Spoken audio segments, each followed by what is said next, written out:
A Retrieved Reformation, by O. Henry. A guard came to the prison shoe shop, where Jimmy Valentine was assiduously stitching uppers, and escorted him to the front office. There the warden handed Jimmy his pardon, which had been signed that morning by the governor. Jimmy took it in a tired kind of way. He had served nearly 10 months of a 4-year sentence. He had expected to stay only about 3 months, at the longest. When a man with as many friends on the outside as Jimmy Valentine had is received in the stir, it is hardly worth while to cut his hair. "Now, Valentine," said the warden, "you'll go out in the morning. Brace up, and make a man of yourself. You're not a bad fellow at heart. Stop cracking safes, and live straight." "Me?" said Jimmy, in surprise. "Why, I never cracked a safe in my life." "Oh, no," laughed the warden. "Of course not. Let's see, now. How was it you happened to get sent up on that Springfield job? Was it because you wouldn't prove an alibi for fear of compromising somebody in extremely high-toned society? Or was it simply a case of a mean old jury that had it in for you? It's always one or the other with you innocent victims." "Me?" said Jimmy, still blankly virtuous. "Why, warden, I never was in Springfield in my life." "Take him back, Cronin," said the warden, "and fix him up with outgoing clothes. Unlock him at 7 in the morning, and let him come to the bullpen. Better think over my advice. Valentine." At 7:15 on the next morning Jimmy stood in the warden's outer office. He had on a suit of the villainously fitting, ready-made clothes and a pair of the stiff, squeaky shoes that the state furnishes to its discharged compulsory guests. The clerk handed him a railroad ticket and the $5 bill with which the law expected him to rehabilitate himself into good citizenship and prosperity. The warden gave him a cigar, and shook hands. Valentine, 9762, was chronicled on the books pardoned by governor, and Mr. James Valentine walked out into the sunshine, disregarding the song of the birds, the waving green trees, and the smell of the flowers. Jimmy headed straight for a restaurant. There he tasted the first sweet joys of liberty in the shape of a broiled chicken and a bottle of white wine, followed by a cigar a grade better than the one the warden had given him. From there he proceeded leisurely to the depot. He tossed a quarter into the hat of a blind man sitting by the door, and boarded his train. 3 hours set him down in a little town near the state line. He went to the cafe of one Mike Dolan and shook hands with Mike, who was alone behind the bar. "Sorry we couldn't make it sooner, Jimmy, me boy," said Mike. "But we had that protest from Springfield to buck against, and the governor nearly balked." "Feeling all right?" "Fine," said Jimmy. "Got my key?" He got his key and went upstairs, unlocking the door of a room at the rear. Everything was just as he had left it. There on the floor was still Ben Price's collar button that had been torn from that eminent detective's shirt band when they had overpowered Jimmy to arrest him. Pulling out from the wall a folding bed, Jimmy slid back a panel in the wall and dragged out a dust-covered suitcase. He opened this and gazed fondly at the finest set of burglar's tools in the East. It was a complete set, made of specially tempered steel, the latest designs in drills, punches, braces and bits, jimmies, clamps, and augers, with 2 or 3 novelties, invented by Jimmy himself, in which he took pride. Over $900 they had cost him to have made at a place where they make such things for the profession. In half an hour Jimmy went downstairs and through the cafe. He was now dressed in tasteful and well-fitting clothes, and carried his dusted and clean suitcase in his hand. "Got anything on?" asked Mike Dolan, genially. "Me?" said Jimmy, in a puzzled tone. "I don't understand." "I'm representing the New York Amalgamated Short Snap Biscuit Cracker and Frazzled Wheat Company." This statement delighted Mike to such an extent that Jimmy had to take a seltzer and milk on the spot. He never touched hard drinks. A week after the release of Valentine, 9762, there was a neat job of safe burglary done in Richmond, Indiana, with no clue to the author. A scant $800 was all that was secured. 2 weeks after that a patented, improved, burglar-proof safe in Logansport was opened like a cheese to the tune of $1,500, currency, securities and silver untouched. That began to interest the rogue catchers. Then an old-fashioned bank safe in Jefferson City became active and threw out of its crater an eruption of banknotes amounting to $5,000. The losses were now high enough to bring the matter up into Ben Price's class of work. By comparing notes, a remarkable similarity in the methods of the burglaries was noticed. Ben Price investigated the scenes of the robberies, and was heard to remark, "That's Dandy Jim Valentine's autograph. He's resumed business. Look at that combination knob, jerked out as easy as pulling up a radish in wet weather. He's got the only clamps that can do it. And look how clean those tumblers were punched out. Jimmy never has to drill but one hole. Yes, I guess I want Mr. Valentine. He'll do his bit next time without any short time or clemency foolishness." Ben Price knew Jimmy's habits. He had learned them while working on the Springfield case.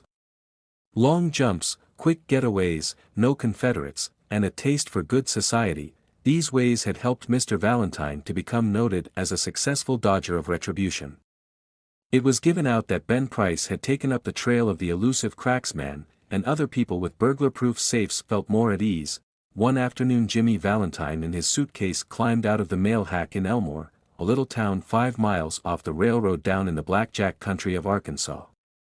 Jimmy, looking like an athletic young senior just home from college, went down the board sidewalk toward the hotel. A young lady crossed the street, passed him at the corner and entered a door over which was the sign The Elmore Bank. Jimmy Valentine looked into her eyes, forgot what he was, and became another man. She lowered her eyes and colored slightly. Young men of Jimmy's style and looks were scarce in Elmore. Jimmy collared a boy that was loafing on the steps of the bank as if he were one of the stockholders, and began to ask him questions about the town, feeding him dimes at intervals. By and by the young lady came out, looking royally unconscious of the young man with the suitcase, and went her way. "Isn't that young lady Miss Polly Simpson?" asked Jimmy, with specious guile. "Nah," said the boy. "She's Annabelle Adams. Her pa owns this bank. What did you come to Elmore for? Is that a gold watch chain? I'm going to get a bulldog. Got any more dimes?" Jimmy went to the Planters Hotel, registered as Ralph D. Spencer, and engaged a room. He leaned on the desk and declared his platform to the clerk. He said he had come to Elmore to look for a location to go into business. How was the shoe business, now, in the town? He had thought of the shoe business. Was there an opening? The clerk was impressed by the clothes and manner of Jimmy. He, himself, was something of a pattern of fashion to the thinly gilded youth of Elmore, but he now perceived his shortcomings. While trying to figure out Jimmy's manner of tying his four-in hand, he cordially gave information. Yes, there ought to be a good opening in the shoe line. There wasn't an exclusive shoe store in the place. The dry goods and general stores handled them. Business in all lines was fairly good. Hoped Mr. Spencer would decide to locate in Elmore. He would find it a pleasant town to live in, and the people very sociable. Mr. Spencer thought he would stop over in the town a few days and look over the situation. No, the clerk needn't call the boy. He would carry up his suitcase, himself. It was rather heavy. Mr. Ralph Spencer, the phoenix that arose from Jimmy Valentine's ashes, ashes left by the flame of a sudden and alterative attack of love, remained in Elmore, and prospered. He opened a shoe store and secured a good run of trade. Socially he was also a success, and made many friends. And he accomplished the wish of his heart. He met Miss Annabelle Adams, and became more and more captivated by her charms. At the end of a year the situation of Mr. Ralph Spencer was this: he had won the respect of the community, his shoe store was flourishing, and he and Annabelle were engaged to be married in 2 weeks. Mr. Adams, the typical, plodding, country banker, approved of Spencer. Annabelle's pride in him almost equaled her affection. He was as much at home in the family of Mr. Adams and that of Annabelle's married sister as if he were already a member. One day Jimmy sat down in his room and wrote this letter, which he mailed to the safe address of one of his old friends in St. Louis. Dear old pal, I want you to be at Sullivan's place, in Little Rock, next Wednesday night, at 9 o'clock. I want you to wind up some little matters for me. And, also, I want to make you a present of my kit of tools. I know you'll be glad to get them, you couldn't duplicate the lot for $1,000. Say, Billy, I've quit the old business, a year ago. I've got a nice store. I'm making an honest living, and I'm going to marry the finest girl on earth 2 weeks from now. It's the only life, Billy, the straight one. I wouldn't touch a dollar of another man's money now for $1,000,000. After I get married I'm going to sell out and go west, where there won't be so much danger of having old scores brought up against me. I tell you, Billy, she's an angel. She believes in me, and I wouldn't do another crooked thing for the whole world.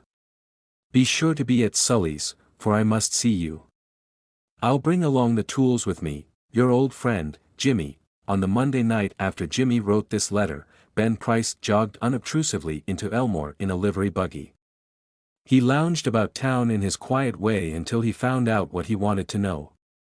From the drugstore across the street from Spencer's shoe store he got a good look at Ralph D. Spencer. Going to marry the banker's daughter, are you, Jimmy? Said Ben to himself, softly. Well, I don't know. The next morning Jimmy took breakfast at the Adamses. He was going to Little Rock that day to order his wedding suit and buy something nice for Annabelle. That would be the first time he had left town since he came to Elmore. It had been more than a year now since those last professional jobs, and he thought he could safely venture out. After breakfast quite a family party went downtown together, Mr. Adams, Annabelle, Jimmy, and Annabelle's married sister with her 2 little girls, aged 5 and 9. They came by the hotel where Jimmy still boarded, and he ran up to his room and brought along his suitcase. Then they went on to the bank. There stood Jimmy's horse and buggy and Dolph Gibson, who was going to drive him over to the railroad station. All went inside the high, carved oak railings into the banking room, Jimmy included, for Mr. Adams's future son-in-law was welcome anywhere. The clerks were pleased to be greeted by the good-looking, agreeable young man who was going to marry Miss Annabelle. Jimmy set his suitcase down. Annabelle, whose heart was bubbling with happiness and lively youth, put on Jimmy's hat, and picked up the suitcase. Wouldn't I make a nice drummer? Said Annabelle. My Ralph. How heavy it is. Feels like it was full of gold bricks. Lot of nickel-plated shoehorns in there, said Jimmy, coolly, that I'm going to return.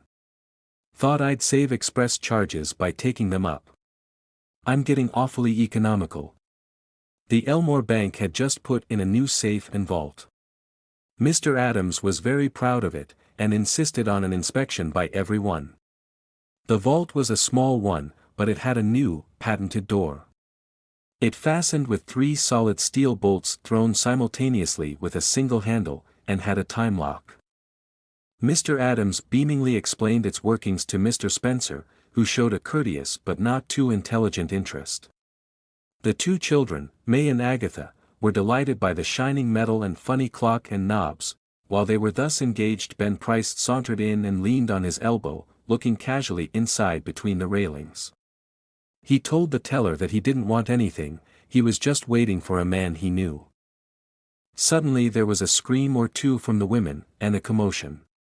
Unperceived by the elders, May, the 9-year-old girl, in a spirit of play, had shut Agatha in the vault. She had then shot the bolts and turned the knob of the combination as she had seen Mr. Adams do. The old banker sprang to the handle and tugged at it for a moment. The door can't be opened, he groaned. The clock hasn't been wound or the combination set. Agatha's mother screamed again, hysterically. Hush! Said Mr. Adams, raising his trembling hand. All be quiet for a moment. Agatha! He called as loudly as he could. Listen to me. During the following silence they could just hear the faint sound of the child wildly shrieking in the dark vault in a panic of terror. My precious darling! Wailed the mother. She will die of fright. Open the door. Oh, break it open. Can't you men do something? There isn't a man nearer than Little Rock who can open that door, said Mr. Adams, in a shaky voice. My God! Spencer, what shall we do? That child, she can't stand it long in there. There isn't enough air, and, besides, she'll go into convulsions from fright. Agatha's mother, frantic now, beat the door of the vault with her hands. Somebody wildly suggested dynamite. Annabel turned to Jimmy, her large eyes full of anguish, but not yet despairing. To a woman nothing seems quite impossible to the powers of the man she worships. Can't you do something? Ralph, try, won't you? He looked at her with a queer, soft smile on his lips and in his keen eyes. Annabel, he said, give me that rose you are wearing, will you? Hardly believing that she heard him aright, she unpinned the bud from the bosom of her dress, and placed it in his hand. Jimmy stuffed it into his vest pocket, threw off his coat and pulled up his shirt sleeves. With that act Ralph D. Spencer passed away and Jimmy Valentine took his place. Get away from the door, all of you, he commanded, shortly. He set his suitcase on the table, and opened it out flat. From that time on he seemed to be unconscious of the presence of anyone else. He laid out the shining, queer implements swiftly and orderly, whistling softly to himself as he always did when at work. In a deep silence and immovable, the others watched him as if under a spell. In a minute Jimmy's pet drill was biting smoothly into the steel door. In 10 minutes, breaking his own burglarious record, he threw back the bolts and opened the door. Agatha, almost collapsed, but safe, was gathered into her mother's arms. Jimmy Valentine put on his coat, and walked outside the railings toward the front door.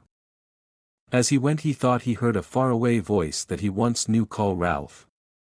But he never hesitated. At the door a big man stood somewhat in his way. Hello, Ben, said Jimmy, still with his strange smile. Got around at last, have you? Well, let's go. I don't know that it makes much difference, now. And then Ben Price acted rather strangely. Guess you're mistaken, Mr. Spencer, he said. Don't believe I recognize you. Your buggy's waiting for you, ain't it? And Ben Price turned and strolled down the street.